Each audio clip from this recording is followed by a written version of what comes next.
Buenos días, viernes 25 de septiembre de 2009. Bienvenidos a la entrevista en línea. Transmitimos en tiempo real desde la sala de redacción de la Prensa Gráfica. Saludamos a todos aquellos que nos acompañan diariamente a través del www.laprensagráfica.com en nuestro país y el mundo. Antes de presentar al invitado especial de esta mañana, les recuerdo que pueden participar con sus comentarios o sus preguntas a través del chat o también la dirección electrónica william.melendez@laprensa.com.sb.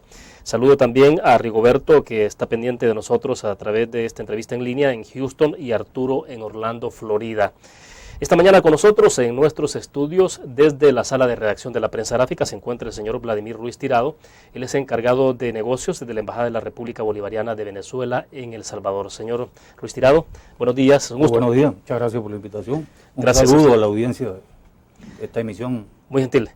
Bueno, señor Ruiz Tirado, quisiéramos saber, se habrá dado cuenta al día de ayer, ya hoy aparece una información muy puntual, y es, por ejemplo, en el caso de lo que está ocurriendo en Honduras, pero es una información que se ha rebotado, por ejemplo, en Brasil, donde dicen de que altas esferas del gobierno brasileño han acusado al presidente de Venezuela, Hugo Chávez, de orquestar el plan de retorno a Tegucigalpa del presidente Manuel Zelaya, quien ahora obviamente está refugiado en la Embajada de Brasil.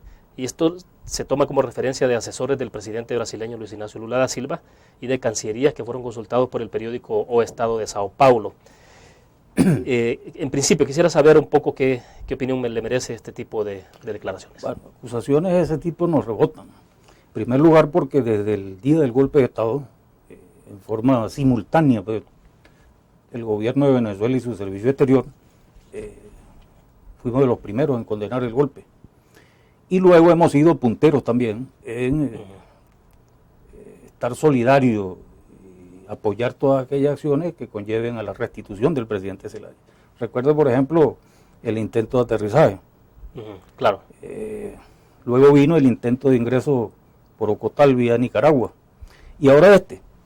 Es decir, nosotros no estamos escondiendo nuestro apoyo al presidente Zelaya para que por las vías del derecho internacional y por las vías, digamos, posibles enmarcado dentro de él, apoyemos no solo la restitución del presidente Zelaya, sino la vuelta a la democracia en Honduras. Es obvio que allí ocurrió un golpe de Estado. Cualquier otro manido argumento que encamine la idea de que allí hubo una sucesión forzosa ha sido condenado mundialmente, tanto por la ONU como por la OEA, el Grupo de Río, el SICA, sí. Mercosur. En fin, el fondo del asunto es que el presidente Chávez y nuestro gobierno hemos apoyado en forma directa y por las vías lícitas y posibles del derecho internacional el retorno de Chávez, de Zelaya a su gobierno legítimo en Honduras. Ahora, pero este señalamiento que se está generando en Brasil y que hay, obviamente apunta a que entonces hubo toda una condición que habría facilitado el presidente Hugo Chávez para el retorno de Zelaya, y se habla de infraestructura, de la logística y la orientación incluso para que se buscara específicamente la Embajada de Brasil.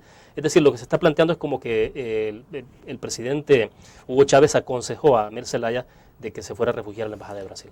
Bueno, el presidente Zelaya es un hombre muy lúcido. Tuve la oportunidad de conversar largamente con él el domingo cuando hizo escala aquí en El Salvador.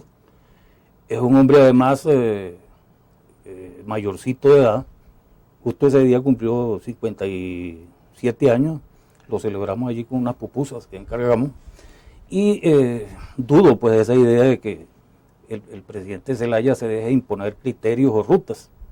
Nosotros facilitamos un avión, él decidió sobre las rutas y por supuesto también decidió hacia el sitio, hacia dónde ir. Y allí pues que eso también es un argumento que carece de fundamento.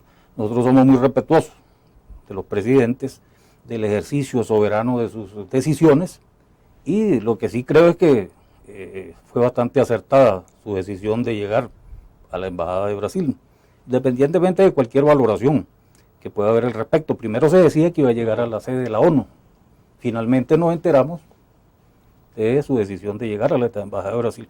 Y opiniones pueden haber, por ejemplo en los Estados Unidos resulta que ahora una fracción del Partido Republicano, enmascarada a través de una biblioteca que existe allí, también están emitiendo unas opiniones diciendo que la salida fue constitucional, cosa que ha sido negada hasta por el propio gobierno de los Estados Unidos, cuando han condenado también de parte de Obama el golpe de Estado en Honduras. Hablaremos de ese punto específico, de ese informe de la Biblioteca del Congreso de Estados Unidos un poquito más adelante, pero yo quisiera saber, ¿hay un asunto de solidaridad que se puede entender incluso de pronunciamientos específicos de la mayoría de países en el mundo han condenado el golpe de Estado en Honduras y ha habido pronunciamientos claros, pero no el nivel de participación tan activa que ha tenido Venezuela en este caso? Le pregunto, si este es un asunto de solidaridad o no se podría interpretar como una intromisión en los asuntos internos de los países. No, de ninguna manera hay intromisión. No hay que olvidarse de que el gobierno de Honduras adscribió el proyecto del ALBA, que es un proyecto de integración latinoamericano. De igual manera que ha adscrito también el proyecto de Petrocaribe, con todos los beneficios que lleva implícito eso. Puede decirse que desde el punto de vista de la lógica de los procesos integradores que hoy existen en América Latina, esta acción golpista también golpea a ese grupo que es un colectivo. En consecuencia, nuestra participación tiene que ser más activa. Sin embargo, hemos sido cuidadosos en eso, pues hemos podido, digamos, activar dispositivos que lleven venezolanos en la acción que ejecutó Zelaya, que la ejecutó de una manera bastante inteligente. Yo le decía a unos amigos anoche, en una reunión de parlamentarios internacionales, que actuó como Garabombo, el invisible, aquel personaje de una novela del peruano Manuel Escorza.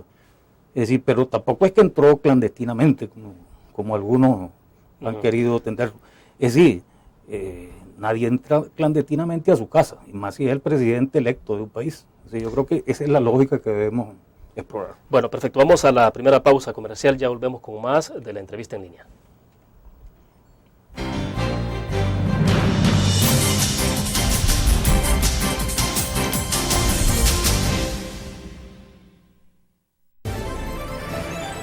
Noticiero del Cambio. 100 días de gobierno. Solamente 100 días y algo es seguro. El cambio ya está empezando. 3.000 escrituras fueron entregadas a pequeños productores, más de la mitad de lo adjudicado en los últimos 5 años. Se prohibió el uso de carros oficiales para fines particulares.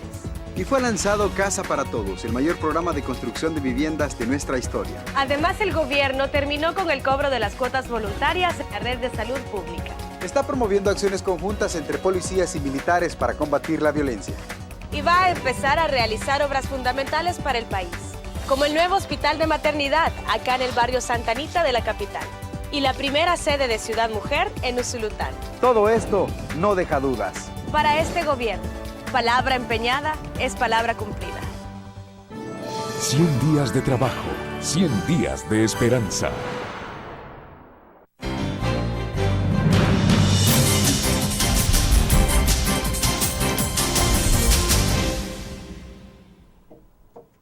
En la mañana de este viernes continuamos conversando en nuestros estudios con el señor Vladimir Ruiz Tirado, encargado de negocios de la Embajada de la República Bolivariana de Venezuela. Señor Ruiz Tirado, díganos, hay situaciones que ocurren que parecen poco extrañas. Por ejemplo, en el pasado recuerdo que el presidente Chávez, bueno, y en el presente siempre lo ha hecho también, ha denunciado la intervención de Estados Unidos en Venezuela, concretamente cuando ocurrió el intento de golpe de Estado hacia el presidente Chávez. ¿No será que estamos presenciando situaciones muy parecidas o que la participación de Venezuela en este caso de lo que está ocurriendo en Honduras es muy parecido a lo que en un momento determinado se denunció en Venezuela de parte de Estados Unidos? Son cosas muy distintas. Nosotros tenemos un agresor común, usted lo ha mencionado, ha sido los Estados Unidos de América, que han tenido una política de injerencia de todo tipo en nuestros países de América Latina. Así, en breve pudiéramos decir el derrocamiento de Allende, el mismo de Joao Goulart, la invasión americana en 1965 en República Dominicana, la captura de Noriega, la intervención en Granada, en fin. Ese sí es un intervencionismo, digamos, de lo que algunos llaman el gran garrote, que por cierto tiene una extensión ahorita, independientemente de que sea Obama presidente. Hay quienes dicen que Obama es presidente, pero no el jefe del imperio, el Pentágono es quien está instalando 7 bases militares en Colombia. Eso de alguna manera sí tiene que entenderse como una manera de intervenir en los asuntos internos de nuestro país. Y no es solo por la vía militar. Pero ¿en dónde está la diferencia? Porque ahora obviamente se ve activamente a Venezuela participando en esta situación de Honduras, entonces, y de hecho la contraparte, el gobierno de facto de Micheletti, pues obviamente está recriminando a Venezuela una actitud prácticamente como la que en un momento determinado el presidente Chávez ha recriminado a Norteamérica. Pero no se le puede dar legitimidad. De hecho, no la tiene internacionalmente el criterio de Micheletti. Nosotros solamente estamos con los pueblos y con los gobiernos democráticos del mundo. Estados Unidos dice estar con eso, sin embargo ha propiciado derrocamientos de democracia, el caso de Allende, por ejemplo. Entonces son cosas diferentes. En este caso, nosotros hacemos política común con los países latinoamericanos que defienden su democracia, que defienden su orden constitucional, y en este caso Honduras es uno de ellos. Es decir, es una lógica perfectamente comprensible, aceptable, y que además es la que nos lleva a nosotros a apoyar el legítimo gobierno del presidente Zelaya. No a Micheletti, porque Micheletti está rechazado por la comunidad internacional. Es decir, yo creo que esos son los términos. Ahora, en forma práctica sí podemos decir que puede entenderse por la misma existencia de una base americana militar en Honduras, y de hecho pues así muchos comentaristas lo señalan, que sí pueden haber tenido una injerencia directa en el golpe de Estado contra el presidente Zelaya, de parte pues, de los Estados Unidos. Bueno, quedémonos en ese punto porque debo hacer otra pausa, pero al regreso me interesa que me diga si Venezuela es parte del problema o de la solución de lo que está ocurriendo en Honduras. Vamos a la pausa, volvemos.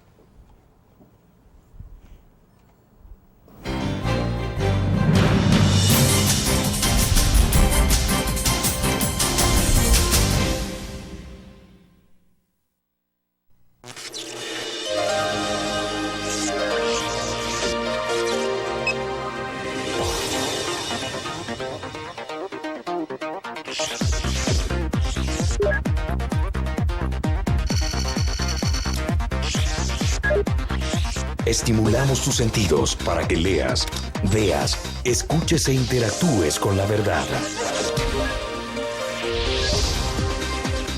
LPG Multimedia.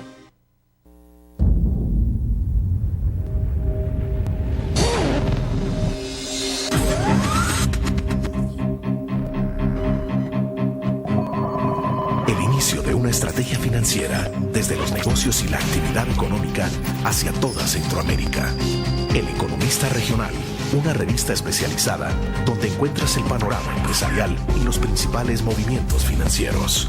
El Economista, el modelo regional de información económica.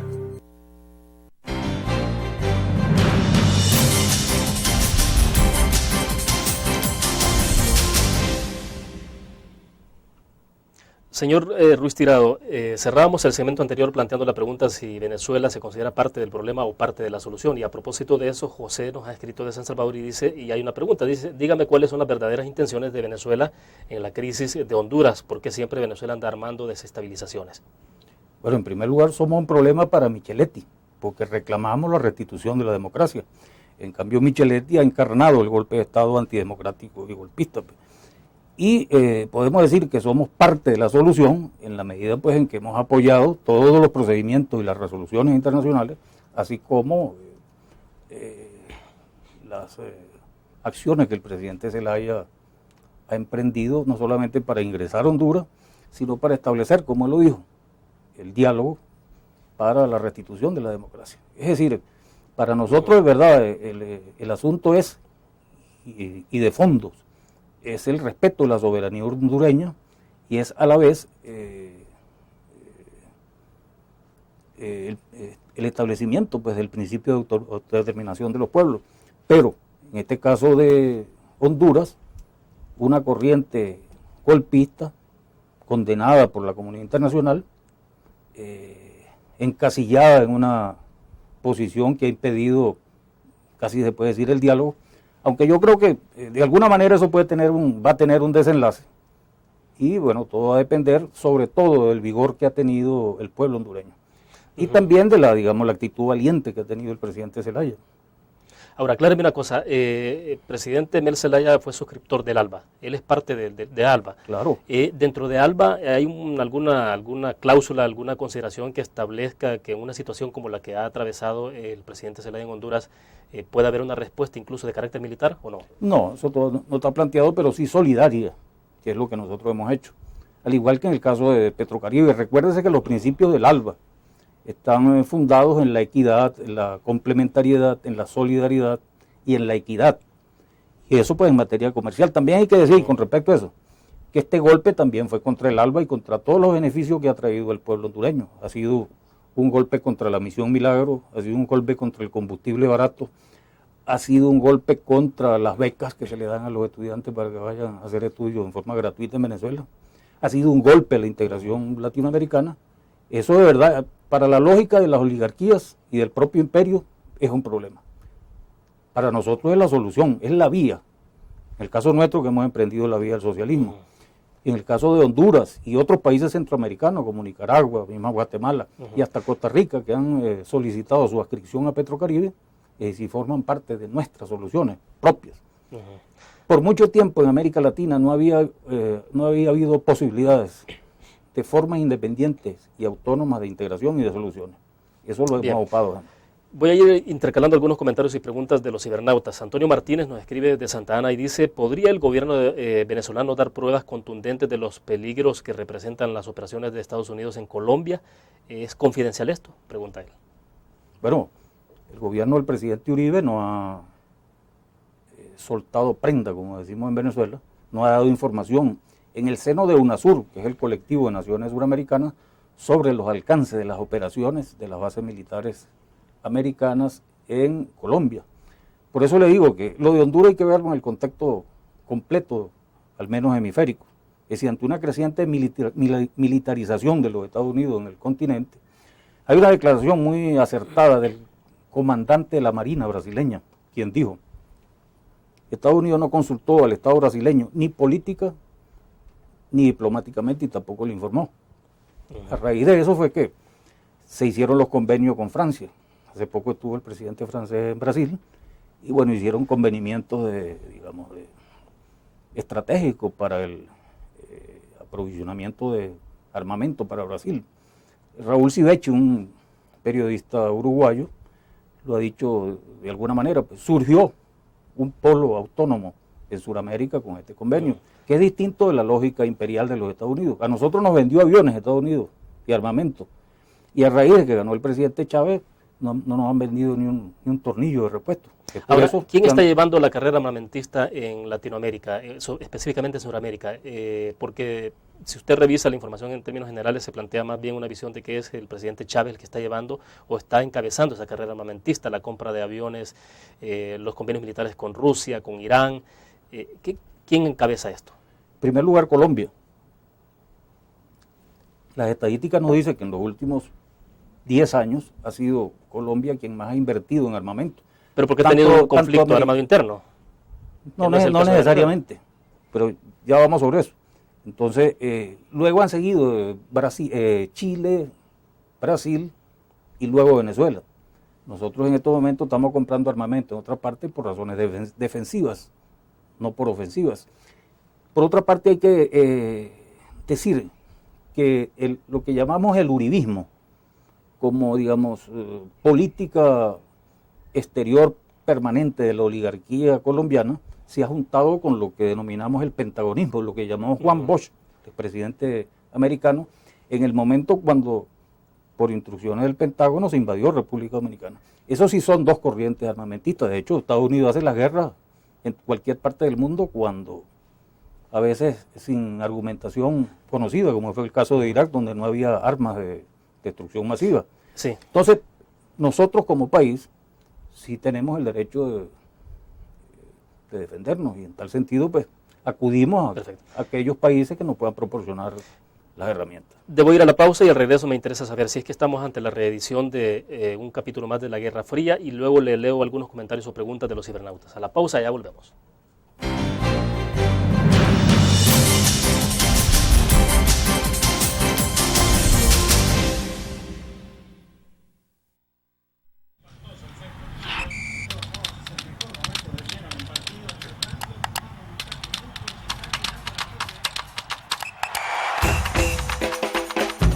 La emoción del deporte está en www.elgráfico.com. Ingresa al nuevo escenario deportivo y descubrí toda la pasión del deporte. Fotos, videos, fichas y resultados de las mejores ligas del mundo. Elgráfico.com. Conectados por deporte. Blur. La revista más innovadora y moderna de todos los tiempos. Única en su estilo, creativa. Un espacio exclusivo y reservado de entretenimiento y diversión, llevada al máximo. Blur. Time Out, Movie, lo mejor de la cartelera. Art. Shopping, la guía de la moda. Go, viajes cortos fuera de la ciudad. Blur.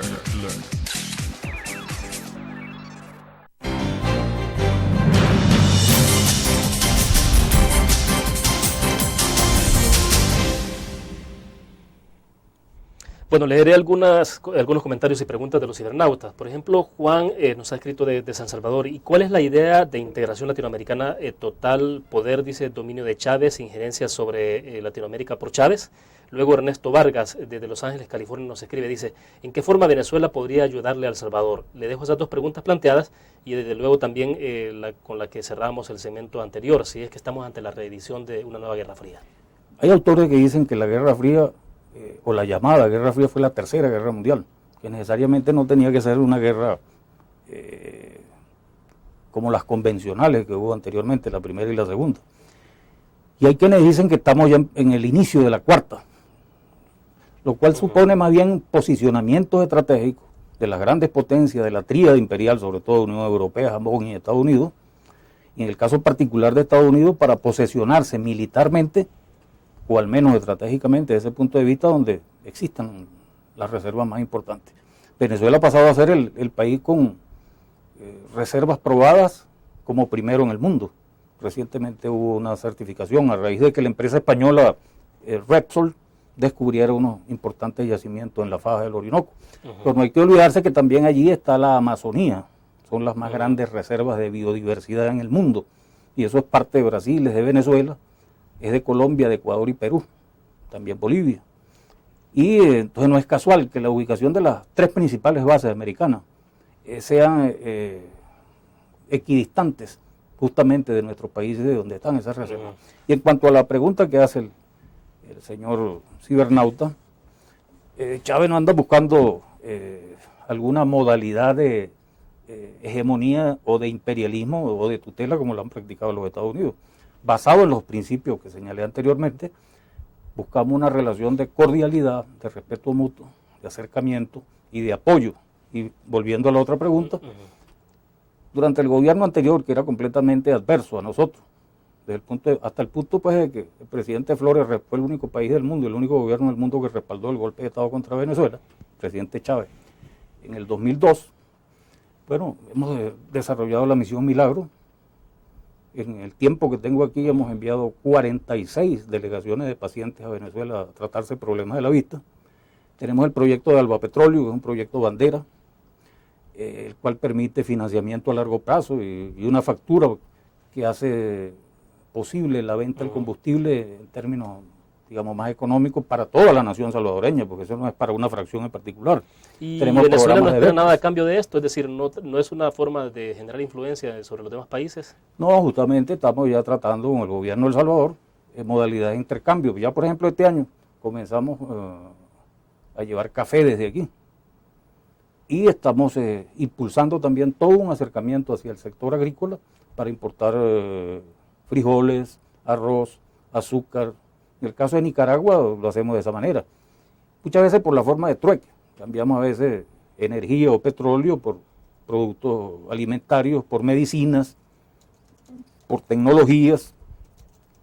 Son muchas las maneras como los pueblos pueden establecer una relación de cooperación, siempre en los términos de respeto y de la equidad, y en esa idea andamos nosotros.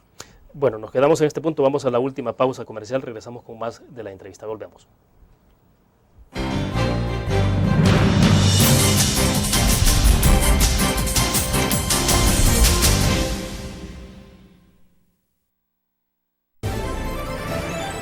Noticiero del Cambio. 100 días de gobierno. Solamente 100 días y algo es seguro. El cambio. ya está empezando. 3.000 escrituras fueron entregadas a pequeños productores, más de la mitad de lo adjudicado en los últimos 5 años. Se prohibió el uso de carros oficiales para fines particulares. Y fue lanzado Casa para Todos, el mayor programa de construcción de viviendas de nuestra historia. Además, el gobierno terminó con el cobro de las cuotas voluntarias en la red de salud pública. Está promoviendo acciones conjuntas entre policías y militares para combatir la violencia. Y va a empezar a realizar obras fundamentales para el país, como el nuevo hospital de maternidad acá en el barrio Santa Anita de la capital y la primera sede de Ciudad Mujer en Usulután. Todo esto no deja dudas. Para este gobierno, palabra empeñada es palabra cumplida. 100 días de trabajo, 100 días de esperanza.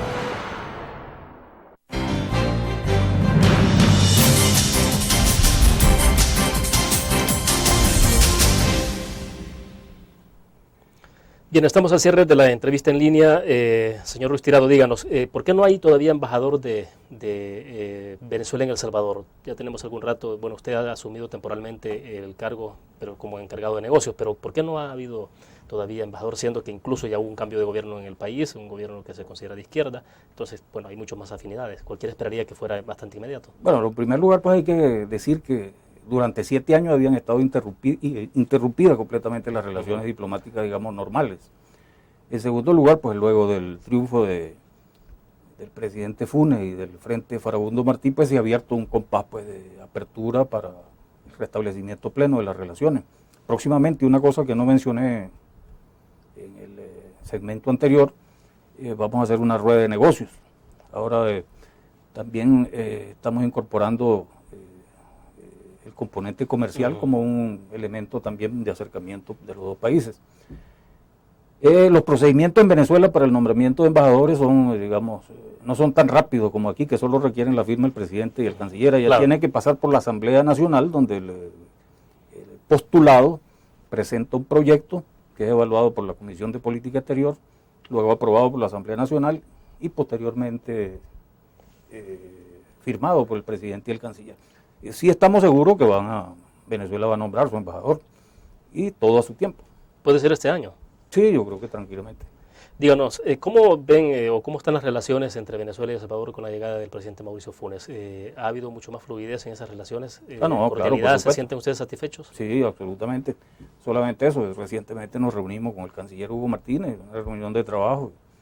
Y recientemente también estuvo en El Salvador el vicecanciller Francisco Arias Cárdenas, y se ha adelantado bastante en lo que es la agenda, fundamentada en los puntos que acordaron el presidente Funes y Chávez. Bueno, Funes estaba electo, pero no había asumido. Esa reunión se realizó en Caracas en el mes de mayo, y los 4 componentes fundamentales de la relación quedaron definidos en el área energética, en el área agrícola, en el área social y en particular también en salud y educación. Es decir que las posibilidades son, digamos, muy, muy amplias. Hay que recordar además de una cosa: las relaciones entre Venezuela y El Salvador datan de 1883, claro. Es decir que son casi 150 años, solo interrumpidas por la obcecación pues, de un gobierno que perdió, digamos, el buen sentido del ejercicio de las relaciones. Y pues hay muchos de los convenios y acuerdos que ya están firmados.